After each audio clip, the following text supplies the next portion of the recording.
Bismillahirrahmanirrahim. Assalamualaikum warahmatullahi wabarakatuh. Waalaikumsalam warahmatullahi wabarakatuh. Alhamdulillahi rabbil alamin wa bihi nasta'in ala umuri dunya waddin.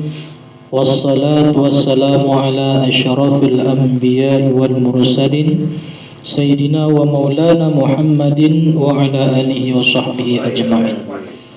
Amma ba'du. Yang saya hormati ahli bait serumah, yang saya hormati bapak-bapak, saudara-saudara yang berhadir dalam rangka perwiritan Yasin Ar-Rahman. Puja dan puji syukur selalu kita panjatkan kehadiran junjungan kepada Allah Subhanahu wa taala yang selalu memberikan limpahan rahmat dan hidayahnya, sehingga kita pada kesempatan malam ini dapat kembali kita melaksanakan perwiritan rutin setiap malam Jumatnya kita lakukan di rumah-rumah. Salawat berangkaikan salam, marilah kita selalu menyanjungkan kehadiran junjungan kita Nabi besar Muhammad Rasulullah sallallahu alaihi wasallam. Allahumma salli wa sallim wa barik alaih. Mari kita memperbanyak lafaz salawat, mengajak orang-orang untuk memperbanyak salawat. Mudah-mudahan kita akan mendapatkan kesempatan bersyafaat yaumil hisab. Qul amin ya rabbal alamin. Pada bapak-bapak, saudara-saudara jamaah perwiritan Yasin Ar-Rahman yang dimuliakan Allah Subhanahu wa taala. Ini ada belakangan isu-isu yang sebenarnya sudah lama diperbincangkan, yaitu tentang radikalisme. Namun saya belum paham benar tentang radikalisme. Namun ada saya bawa materinya tentang pengertian radikalisme. Jadi apa itu radikalisme? Radikalisme adalah sikap dan tindakan seseorang atau sekelompok orang tertentu yang menggunakan cara-cara kekerasan dalam mengusung perubahan yang diinginkan. Kelompok radikal umumnya menginginkan perubahan tersebut dalam tempo singkat dan secara drastis serta bertentangan dengan sistem sosial yang berlaku. Yaitu pengertian radikalisme. Ada lagi radikalisme berasal dari bahasa Latin, yaitu radik yang berarti akar. Adalah istilah yang digunakan pada akhir abad ke-18 untuk pendukung gerakan radikal. Dalam sejarah, gerakan yang dimulai di Britania Raya atau di Inggris meminta reformasi sistem pemilihan secara radikal. Gerakan ini awalnya menyatakan dirinya sebagai partai kiri jauh yang menentang partai kanan jauh. Begitu radikalisme historis mulai terserap dalam perkembangan liberalisme politik, ya, kebebasan dalam berpolitik. Pada abad ke-19, makna istilah radikal di Britania Raya dan Eropa Daratan berubah menjadi ideologi liberal yang progresif. Ya, nah, itu pengertian radikalisme. Jadi radikalisme ini sering dikaitkan dengan terorisme karena kelompok radikal dapat melakukan cara apapun agar keinginannya tercapai, termasuk meneror pihak yang tidak sepaham dengan mereka. Jadi ada sekelompok orang yang mempunyai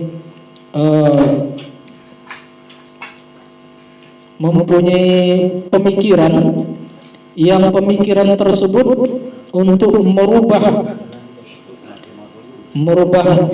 sesuatu yang keinginan mereka. Ya kalau tak sepaham dengan mereka, maka mereka akan menghancurkan orang-orang tersebut. Walaupun banyak yang mengaitkan radikalisme dengan agama tertentu, pada dasarnya radikalisme adalah masalah politik dan bukan ajaran agama. Jadi radikalisme ini sebenarnya ini masalah politik, tak ada kaitannya dengan agama. Kemudian sejarah radikalisme, pada dasarnya sejarah radikalisme ini sudah ada sejak zaman dahulu, ya, karena sudah ada di dalam diri manusia masing-masing. Namun istilah radikal ini dikenal pertama kali setelah Charles James Fox memaparkan tentang paham tersebut pada tahun 1797. Apa paham dari Charles James Fox tersebut? Saat itu Charles James Fox menyerukan reformasi radikal dalam sistem pemerintahan di Britania Raya atau Inggris kita sebut. Reformasi tersebut dipakai untuk menjelaskan pergerakan yang mendukung revolusi parlemen di negara tersebut. Pada akhirnya ideologi radikalisme tersebut mulai berkembang dan kemudian berbaur dengan ideologi liberalisme. Nah, perlu kita ketahui adapun ciri-ciri radikalisme ini sudah saya uraikan. Ciri-ciri radikalisme. Radikalisme itu sangat mudah kita kenali. Hal tersebut karena memang pada umumnya penganut ideologi ini ingin dikenal atau terkenal dan ingin mendapat dukungan lebih banyak orang. Itulah sebabnya radikalisme selalu menggunakan cara-cara yang ekstrim, ya, ekstrim, yang berbahaya. Berikut ini adalah ciri-ciri radikalisme. Yang pertama itu, radikalisme itu adalah tanggapan pada kondisi yang sedang terjadi. Tanggapan tersebut kemudian diwujudkan dalam bentuk evaluasi, ya, penilaian, penolakan, bahkan perlawanan dengan keras. Ya, kalau ada penolakan dengan keras, ya, ada perlawanan, maka itu bisa dikatakan radikalisme. Kemudian melakukan upaya penolakan secara terus-menerus dan menuntut perubahan drastis yang diinginkan atau yang ingin terjadi. Jadi mereka melakukan upaya penolakan secara terus-menerus. Apa yang tak sepaham sama mereka, mereka pasti akan tolak. Ya.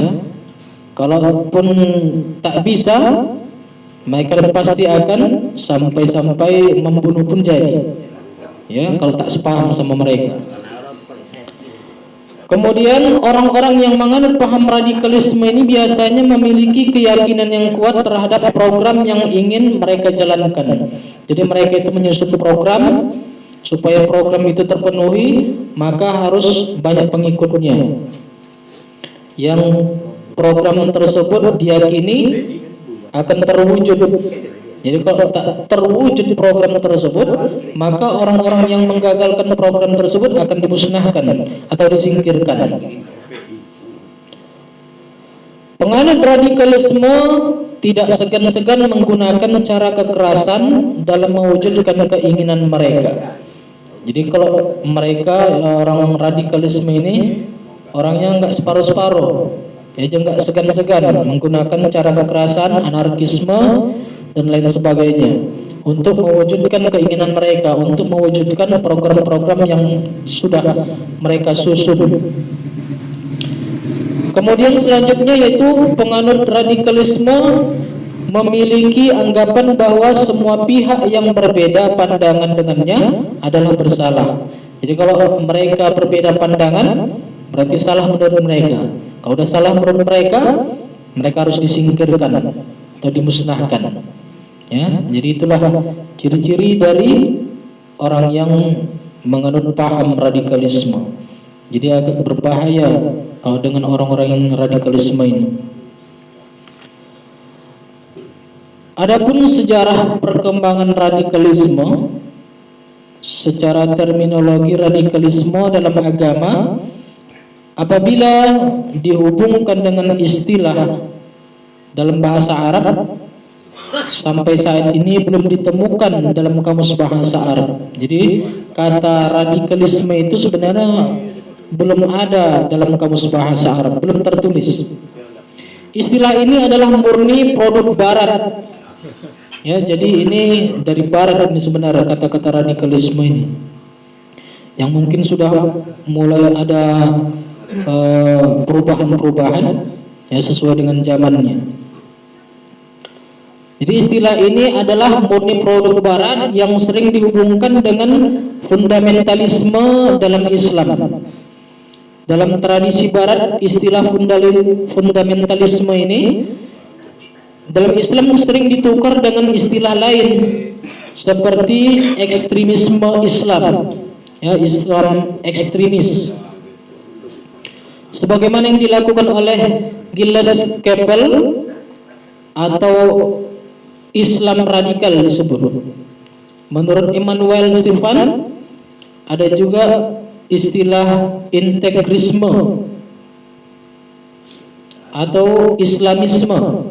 Jadi istilah-istilah tersebut digunakan untuk menunjukkan gejala kebangkitan Islam. Sebenarnya orang Barat ini takut Islam itu bangkit kembali setelah runtuhnya dinasti Umayyah, dinasti Abbasiyah. Jadi mereka itu takut sebenarnya dengan kebangkitan Islam seperti waktu dulu. Jadi untuk mengundur atau meminimalisir supaya Islam itu tidak bangkit, maka ditimbulkanlah semacam isu-isu atau paham-paham baru yang nantinya akan bisa menghancurkan Islam tersebut dengan paham tersebut. Dibandingkan dengan istilah lainnya, Islam radikal yang paling sering disamakan dengan Islam fundamentalis. Jadi Islam radikal itu hampir sama dengan disebut Islam fundamentalis. Sebab Islam fundamentalisme lebih banyak mengekspos liberalisme dalam menafsirkan teks-teks keagamaan dan berpikir pada tindakan dengan wawasan sempit yang sering melahirkan aksi destruktif dan anarkis. Ini sangat berbahaya. Kalau pemikiran kita itu pemikiran yang sempit, tidak berwawasan yang luas, menafsirkan teks-teks keagamaan itu semena-mena, asal-asal tanpa ada dukungan ilmu, tanpa adanya dukungan ilmu-ilmu yang lain, maka ini akan menyebabkan paham-paham yang sempit. Nah, ini jadi berbahaya. Makanya orang yang liberalisme itu pahamnya sebenarnya paham-paham sempit. Ya, kebebasan berpikir mereka bebas, tapi tidak merujuk kepada suatu yang benar-benar tertulis di dalam kitab-kitab, dalam buku-buku. Ya, tidak berdasarkan teori, hanya saja mereka berideologi, berpikir secara bebas, ya suka hati mereka. Kemudian istilah fundamentalisme ini dengan mengasosiasikan dengan tiga hal sebagai berikut. Ya, ada tiga hal tentang Islam radikal atau fundamentalisme ini. Yang pertama, dikatakan beraliran fundamentalis apabila mereka menyerukan panggilan untuk kembali ke ajaran agama yang mendasar atau pondasi agama yang murni. Jadi orang-orang fundamentalis ini mengajak atau menyuruh orang-orang untuk kembali ke ajaran yang mendasar atau fondasi agama yang murni. Kemudian yang kedua, pemahaman dan persepsi tentang fundamentalisme ini sangat dipengaruhi oleh kelompok Protestan Amerika. Jadi ada awalnya, ini dipengaruhi oleh kelompok Protestan Amerika, yaitu sebuah gerakan Protestan abad ke-20 yang menekankan penafsiran Injil secara literal yang fundamental bagi kehidupan ajaran agama Kristen. Jadi ini awal dari lahirnya fundamentalisme. Ya, orang-orang itu juga lah orang-orang barat. Ya. Selanjutnya yang ketiga, istilah fundamentalisme ini dan istilah fundamentalisme dan anti Amerika itu disebut Esposito, kemudian berpendapat bahwa istilah fundamentalisme ini sangat bermuatan politis Kristen dan stereotip barat serta mengindikasikan ancaman monopolitik yang tidak eksis. Oleh karena itu, pendapat Esposito ini tidak sependapat dengan kalangan barat mengenai istilah fundamentalisme Islam. Ia lebih cenderung untuk memakai istilah revivalisme Islam atau aktivisme Islam yang menurutnya tidak berat sebelah dan memiliki akar dalam tradisi Islam. Jadi itulah sejarah perkembangan radikalisme. Radikalisme sudah ada sejak manusia ada. Sekarang yang utama adalah bagaimana bangsa Indonesia, ya kita sebagai masyarakat adalah menangkal gerakan radikalisme ini dan terorisme tersebut. Jadi radikalisme dan terorisme terjadi akibat banyak faktor. Yang paling banyak adalah persoalan ideologi agama. Itu dikait-kaitkan sebenarnya. Sejak itu para penganut paham radikalisme ini dan terorisme mengkafirkan dan menganggap orang beda agama sebagai musuh.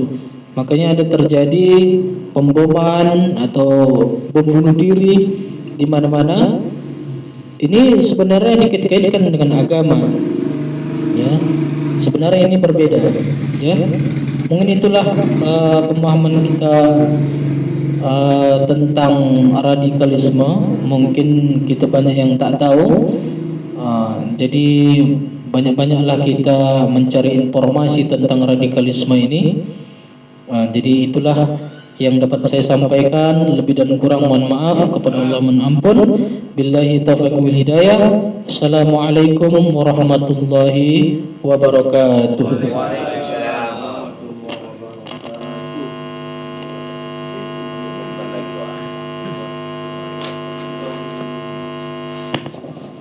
Terima kasih